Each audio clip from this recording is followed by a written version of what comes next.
వాటిల్లు. రాముడి విగ్రహం ధ్వంసం చేసిన వ్యక్తికి బహుమానమా? రామతీర్థం కేసులో నిందితుడికి ప్రభుత్వం సాయమా? గట్టిగా నిలదీసిన మండలి విపక్ష నేత బొత్స సత్యనారాయణ. విజయనగరంలో మీడియాతో మాట్లాడిన శాసనమండలి విపక్ష నేత మాజీ మంత్రి బొత్స సత్యనారాయణ సీఎం సహాయ నిధి నుంచి 5 లక్షల రూపాయలు ఎందుకిచ్చారని, ఆ ఘటనలో మీ పాత్రపై మాకు అనుమానాలు వస్తున్నాయని, బీజేపీ సనాతనవాది పవన్ కళ్యాణ్ దీన్ని ఎలా సమర్థిస్తున్నారు, అసలు మీరు ప్రజలకు ఏ సందేశం పంపిస్తున్నారని ప్రెస్ మీట్ లో బొత్స సత్యనారాయణ సూటి ప్రశ్న వేశారు. ఒక ఫోటో, ఆ ఫోటోలో ఎవరు ఉన్నారు? సాక్షాత్ అశోక్ గజపతిరాజు గారు, జిల్లా మంత్రి గారు, ఈ విజయనగరం శాసనసభ్యులు, ఇంకా బొబ్బిలి శాసనసభ్యులు, నెల్లిమలలో ఉన్న కొందరు పెద్ద నాయకులు అందరూ ఉన్నారు. ఈ ఫోటోలో ఉన్న సారాంశం ఏంటి? ఒక 3 సంవత్సరాల కింద, బహుశా అది అనుకోవడం డిసెంబర్లో 2020 జరిగి ఉంటుంది అనుకుంటా. రామతీర్థాల్లో దేవాలయంలో కొండ పేరున్న రాముడి విగ్రహానికి వచ్చి ఆ రోజు కొంతమంది దొండలు, అన్నోన్ పర్సన్స్ తల ఛేదించిన దానికి అది తీసుకొచ్చి ఆ చెరువులో పక్కనున్న ఆ చెరువులోనూ నూతులను అక్కడ పడివేసి, అది సంఘటన. దాని మీద పెద్ద ఎత్తున నిరసనలు వచ్చాయి. ప్రజా సంఘాలు కానీ, ఆధ్యాత్మిక సంఘాలు కానీ, హిందూ తత్వాలు కానీ, పెద్ద పెద్ద మత సంబంధించిన వారు కానీ, పెద్దలందరూ కూడా, సాక్షాత్ అన్ని పార్టీలు, రాజకీయ పార్టీలు అందరూ కూడా దాని మీద స్పందించారు.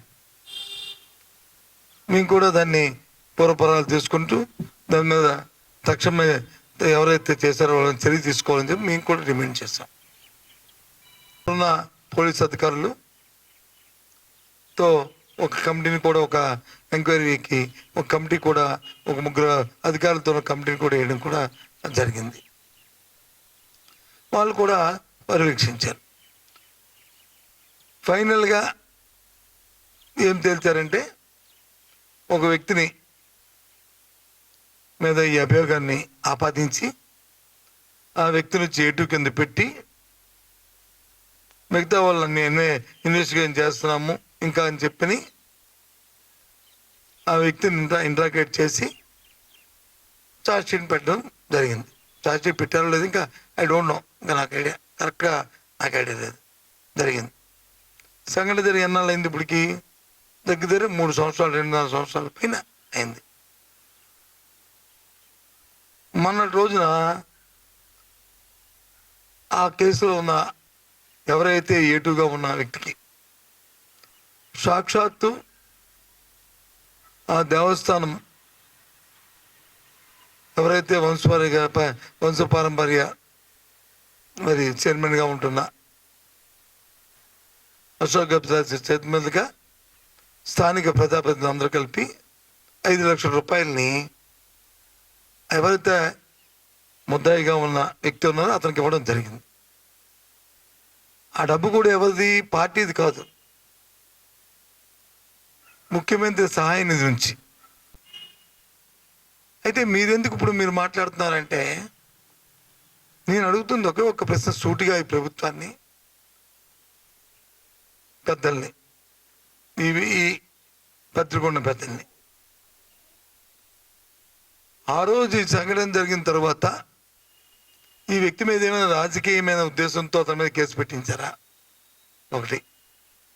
ఒకవేళ పెట్టిస్తే ఆ కేసుని విత్డ్రా చేసుకొని అతనికి హెరాస్మెంట్ జరిగింది, కొట్టారు, తిట్టారు అని చెప్పని, పోలీసు చేసిందని చెప్పని ఆయనకి సాయం అందించండి. ఎవరైతే ఆ రోజు ఒకవేళ ఫాల్స్ కేసు అయితే ఆ ఫాల్స్ కేసు చేసిన అధికారుల మీద చర్య తీసుకోండి. తీసుకుంటున్నారు కదా, ఫాల్స్ ఏవో కేసుల మీద ఈ మధ్య చూస్తున్నాం కదా, ఏదో యాక్టర్ల మీద వచ్చి ఏదో జరిగిందని, అలాగే ప్రస్తుతం డిప్యూటీ స్పీకర్ మీద జరిగిందని, అలాగే ఈ కేసును కూడా తీసుకోండి సుమోటుగా. ఎంక్వైరీ చేయండి. అది ఏది చేయకుండా, అదేమీ కాకుండా ఒక ముద్దాయిని తీసుకొచ్చి ఒక 5 లక్షల రూపాయలు ముఖ్యమంత్రి సహాయం ఉంచింటే ప్రజల సొమ్ముని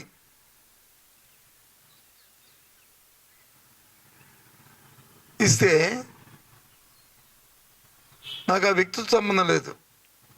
వ్యవస్థకి ఏమి మీరు సమాధానం చెప్పదలుచుకున్నారు? వ్యవస్థకి మీరు ఏం ఏంటి మీరు ఇచ్చే మెసేజ్? మీ పార్టీ తెచ్చుకోండి, 5 కాకపోతే 50 లక్షలు ఇచ్చుకోండి, అభ్యంతరులు ఎవరికి ఇచ్చుకునేస్తే అది పార్టీ, అది సొంతం.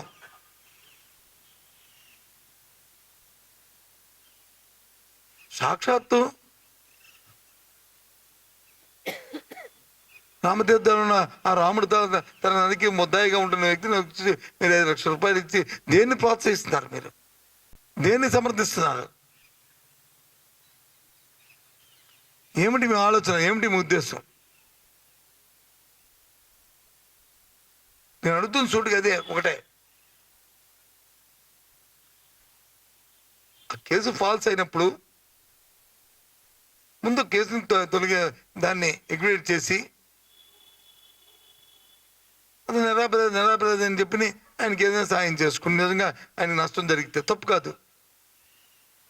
ఆ నేపథ్యంలో ఎవరైతే ఆ కేసు నుంచి పెట్టారో వాళ్ళ మీద మీరు ఆలోచించే చర్యలు తీసుకోండి. ఆ రోజు ఉన్న అధికారులు 1 to 10 ఎవరైతే ఉన్నారో వాళ్ళందరూ, ఎవరైతే నిజమైన ఆ రోజు మా ప్రభుత్వం వచ్చి అసమర్థ ప్రభుత్వం ఆయన అనుకుని మీరు అనుకుంటే, మీరు సమర్థవంతులైతే మరి 7 నెలలు బట్టి మరి దాని దర్యాప్తు జరిగి ఎందుకు మరి సరైన వ్యక్తుల్ని మీరు ఎందుకు పట్టుకోలేకపోతున్నారు? పట్టుకోండి, పట్టుకోవడాల మీద చర్యలు తీసుకోండి.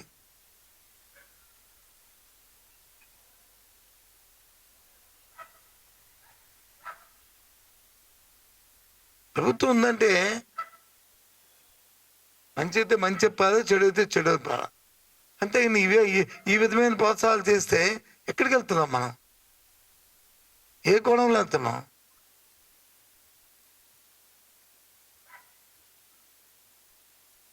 అదేమి వ్యక్తిగతంగా ఎవరు ఏ రాజకీయ ఉద్యోగంతో చేసింది కాదు, నాకు తెలుసు. ఎందుకంటే నా నాలెడ్జ్ లేదో ఆ రోజు నేనే మంత్రిని. ఒక ఉంటే మా దేవుడే శిక్షిస్తాడు. ఏంటి మాకు తప్పని అనిపించలేదా నాయకులు? ఆ పెద్దలకి గొప్పగా పెద్దగా ఫోటోలు పెట్టుకొని బాధ అనిపించలేదు? మీకు మీ మనస్సాక్షి ఎలా ఒప్పుకుంది? ఏ రకంగా మీ మనస్సాక్షి ఒప్పుకుంది? మీరు వచ్చి నీతి కబుర్లు చెప్తారు, వాళ్ళు అంటారు, దేవుళ్ళు అంటారు, దెయ్యాలు అంటారు, ఇదన్నీ చెప్తారు మళ్ళీ మాకు.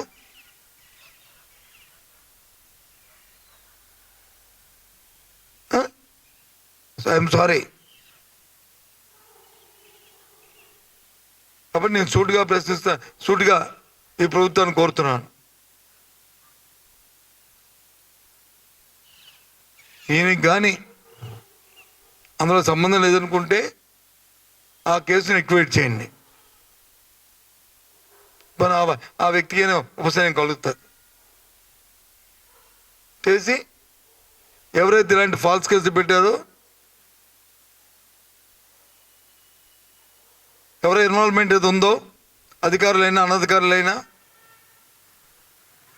మా ప్రభుత్వంలో అయినా సరే ఒకవేళ అనధికారులు ఎవరైనా వీళ్ళ మీద ప్రోత్సాహాలు ఉండి మీరు కానీ రుజువు చేస్తే అందరి మీద చర్య తీసుకోండి.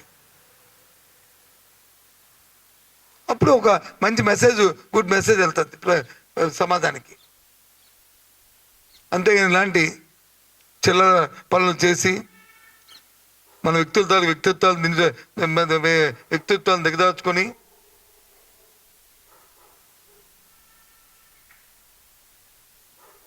దిగదార్చుకోవద్దని నేను కోరుతున్నాను.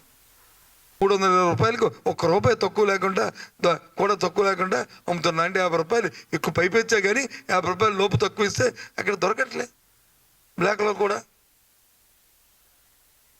వాస్తవం ఇది.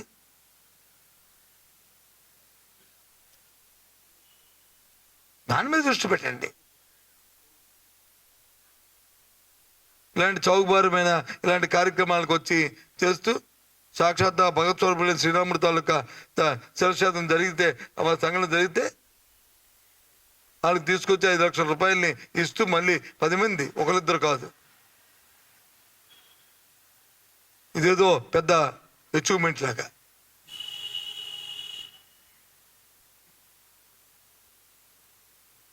ఏదో వరల్డ్ కప్లో గెలుచుకున్న ఏ టెండూల్కర్కో లేకపోతే ఎవరికో వాళ్ళకి అవార్డు ఇచ్చినట్టు అందరూ కూడా.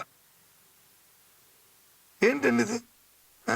దయచేసి అందుకనే ఇంతకు ముందే పండగ ముందే నేను మీతో మాట్లాడడం, పండగ ముందు ఈ విషయాలు మాట్లాడడం సంబంధించిన కాదని ఆగాను. ఎవరినో విమర్శించడానికో లేకపోతే ఎత్తేటి మేము వేలు పెట్టి చూపెట్టడానికో నేను చెప్తున్న మాట కాదు. ఇది తప్పు, ఇలాంటి పునరావృతం కాకూడదనే ఉద్దేశంతో చెప్తున్న మాటలు.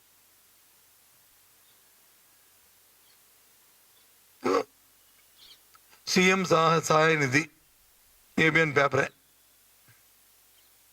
మరి ఇదేం పార్టీ నుంచి ఇచ్చింది కాదు.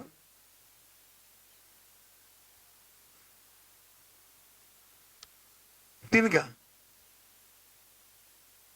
అందుకు ఓకే.